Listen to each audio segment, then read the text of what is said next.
Okay, so I want you to picture a heist, but not the Hollywood kind, not a bank robbery with the masks and the getaway cars and a master plan to crack a safe. You're starting us off with quite the cinematic image today.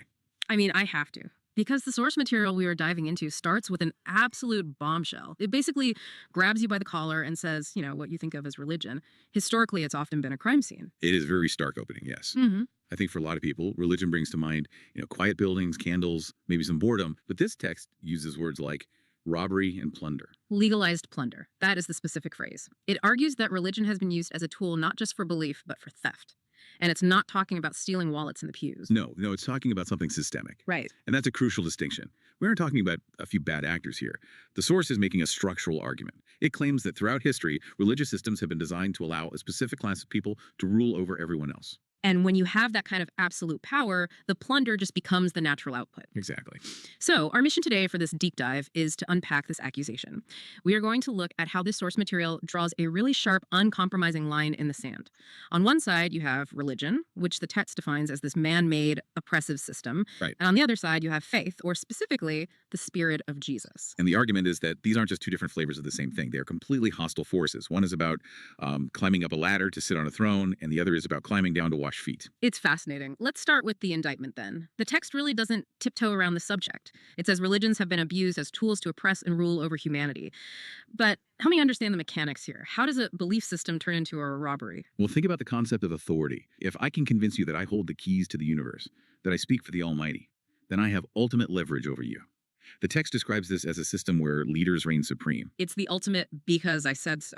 Exactly, but with eternal stakes. Yeah. If the structure is, I am up here, closer to God, and you are down there, then everything naturally flows upwards. Right. Resources flow up, praise flows up, service flows Yeah. up. The plunder is the extraction of value from the many to the few. So it's basically a pyramid scheme. A spiritual pyramid Yep. scheme, essentially. And the source argues this is entirely man-made. It's a human invention to secure power, just painted over with a veneer of holiness.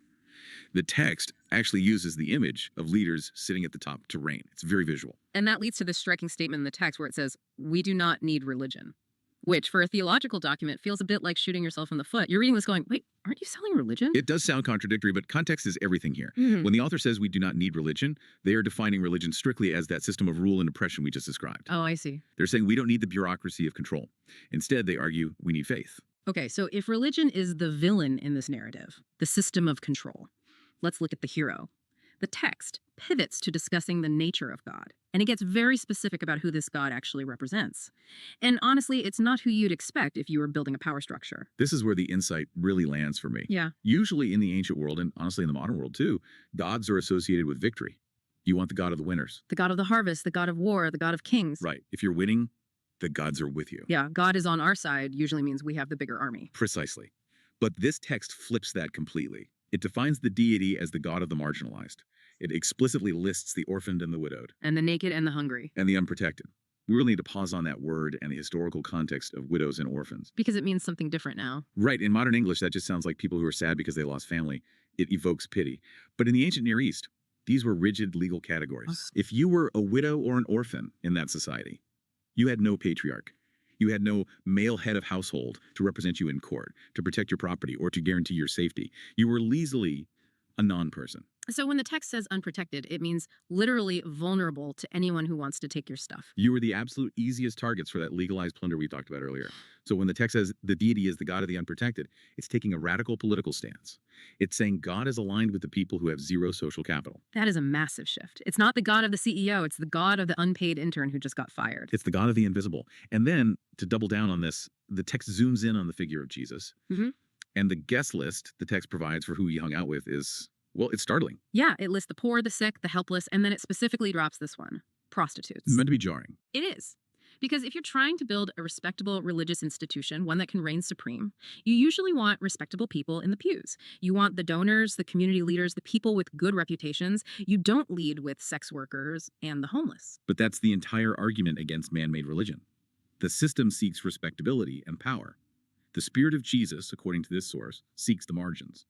It establishes what theologians might call a bottom-up theology. Meaning you don't find God by looking up. Exactly. You don't find God by looking up at the podium or the throne. You find God by looking down at the gutter. It fundamentally changes who the VIPs are in this worldview. I want you to really think about that as you listen. Think about your own perceptions of religious structures versus this kind of personal, ground level spirituality. It does change everything. It completely inverts the pyramid. Which brings us to the central conflict of the text, the image of the king. The source warns us, it says, we must not misunderstand Jesus as a king who is arrogant and self absorbed. Like the kings of this world. But here's my question, and I'm playing devil's advocate here. Historically, kings are arrogant. That's the job description. You sit on a big chair, you wear a gold hat, people bow, and you give orders. Why use the word king at all if you're going to strip away all the kingly attributes? That is the core paradox the text is trying to exploit. It wants to retain the ultimate authority of a king, but completely invert the behavior. It's deconstructing the very idea of leadership. The text says the spirit of Jesus is diametrically opposed to the desire to be treated with respect. Diametrically opposed. That's strong language. It's not just different. It's the enemy of it. Right. If you are seeking respect, you are moving in the exact opposite direction of the spirit. And the text uses two visual anchors to ground this, the basin and the cross. Let's talk about the basin first. The washing of feet. I feel like we've seen this image so many times in art or in Easter services that it's lost its shock value. It just looks like a nice ceremonial gesture now. A little reenactment. You're absolutely right. We've sanitized it over the centuries. We really need to scrape off the varnish to understand the argument being made here. In the first century, feet were disgusting. You have to remember, you're walking in open sandals through dirt streets that are shared with donkeys, sheep, and sewage systems that aren't exactly modern. So feet are covered in mud, dust, and animal byproduct. Exactly. Washing them was the job of the lowest slave in the household.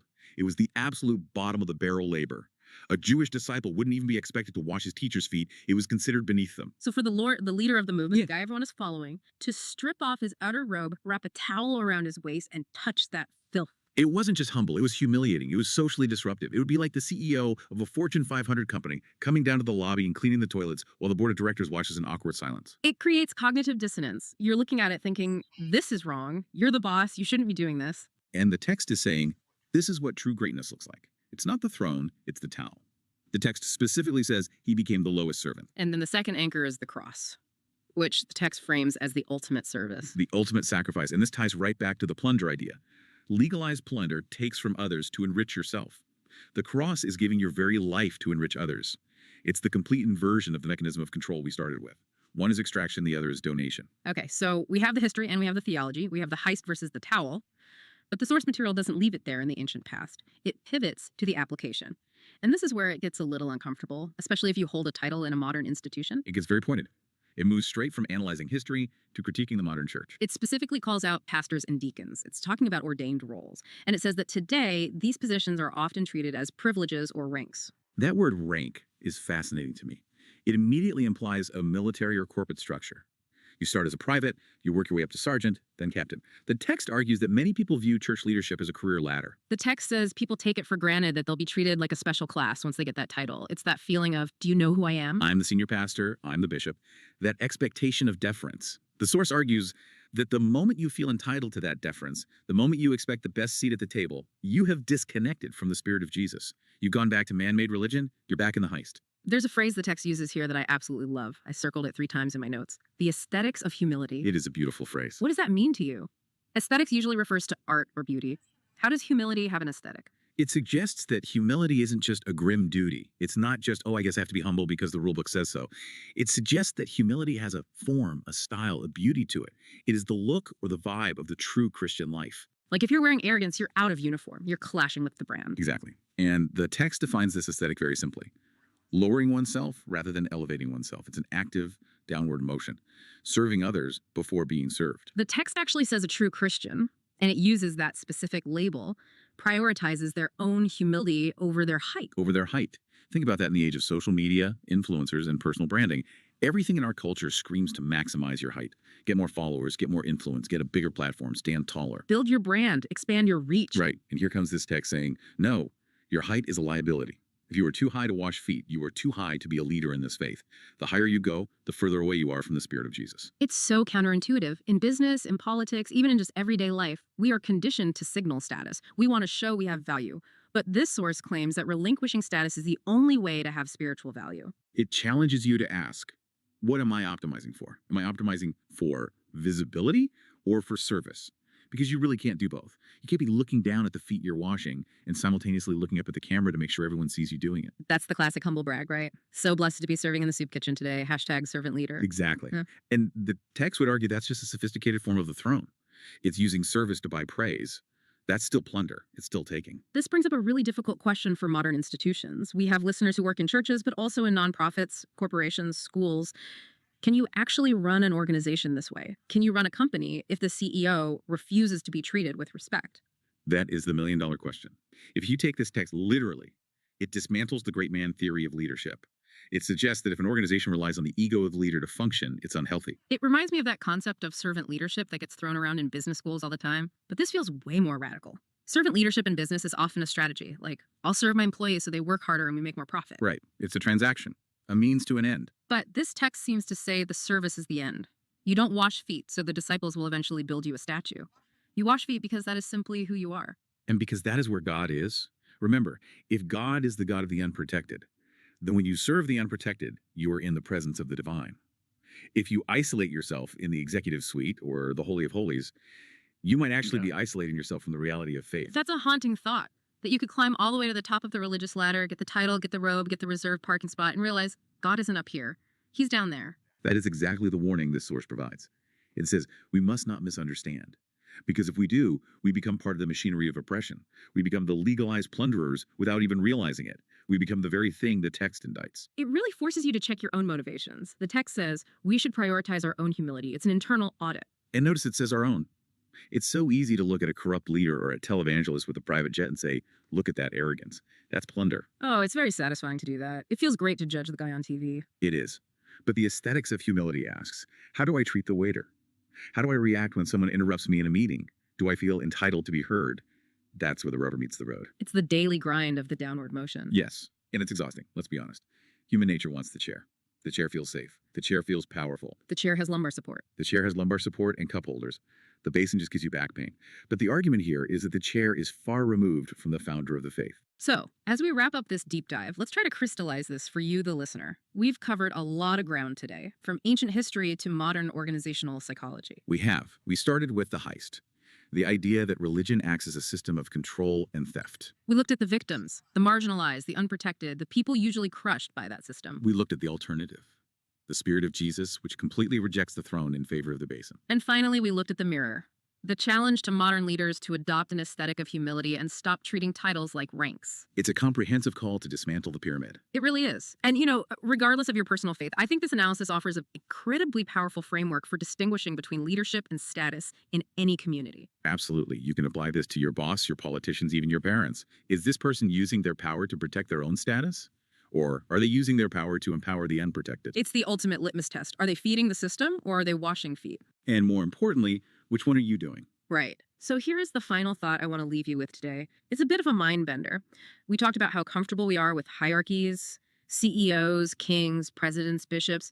We like knowing who is in charge. It provides order. We crave it. But the logic of this source suggests that the highest form of leadership is to become the lowest servant. So imagine a world, or maybe just a single organization, where the leader genuinely refused to sit at the top, not as a PR stunt, but as a rule. What happens to the plunder if there's no one on the throne to receive it? That disrupts the entire economy of power, doesn't it? It does. If the top is empty, maybe the only place left to go is out to the margins. Thanks for taking the plunge with us today. Oh, it's a pleasure. Stay curious. We'll catch you on the next deep dive.